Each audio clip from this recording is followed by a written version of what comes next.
मैथिली गुंजन channel पर हम गुंजन चौधरी अहाँ सबके स्वागत करै छी। अहाँ सब हमर चैनल पर नया छी तऽ चैनल के सब्सक्राइब जरूर करब।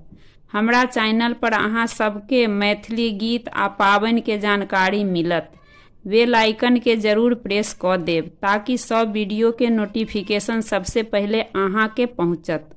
रवि पाबनि अगहन मास से प्रारंभ होइ छै आ बैसाख मास में समापन होइ छै। रवि पाबनि घर में सुख शांति समृद्धि के लेल कयल जाइ छै। रवि पाबनि केला से सूर्य भगवान सबके मनोकामना पूरा करै छथिन। जे स्त्री पूरा तन मन धन से ई व्रत के करै छथिन भगवान हुनका मनवांछित फल दै छथिन। रवि पाबनि के अवधि अगहन से बैसाख तक रहै छै। एहि 6 मास में जतेक रवि पड़ै छै ओतेक रवि कयल जाइ छै। जे स्त्री एक संझा करै छथिन आ हर मास में एकटा एक संझा करै छथिन, यानी कि एक बेर दिन में खीर खाइ छथिन। जेकरा मन होइ छनि से चूड़ा दूध खा सकै छथिन। आ जे स्त्री सब रवि के अनूना करै छथिन से 6 मास में जतेक रवि होइ छै सब रवि के अनूना करै छथिन।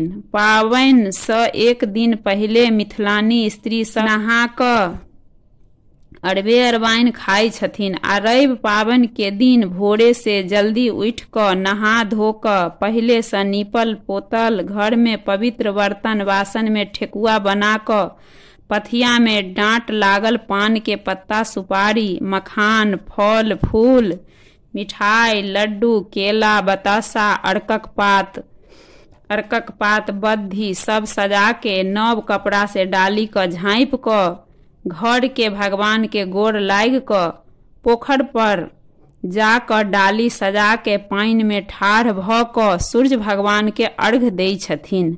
जे स्त्री सब पोखर पर नहीं जा सकै छथिन आ जे सब बाहर रहै छथिन से सब अपन छत पर जाकर सूर्य भगवान के अर्घ दै छथिन। तै के बाद कलश में जल भरि क अक्षत गुड़ लाल फूल कलश में द क कलश के ऊपर डाली द क 2 गोटा पकड़ै छथिन। एक गोटा पूछै छथिन अगहन टेकलहुँ बैसाख में सौंपै छी 6 महीना रवि के एक संझा के भाड़ा उतरल। दोसर आदमी कहै छथिन हाँ उतरि गेल। एना 3 बेर कहि क सूर्य भगवान के जल चढ़ा क धूप दीप देखा क गोर लागि घर में आबि क खीर पूरी केला क नैवेद्य दै छथिन। तकर बाद व्रती एक संझा करै छथिन। ओहि के बाद व्रत के समापन होइ छनि। 2023 में रवि पाबनि के समापन 2 दिन क सकै छी, 23 अप्रैल के और 30 अप्रैल के। जिनका ओतऽ उपनयन छै से सब 23 अप्रैल के रवि पाबनि के समापन करथिन।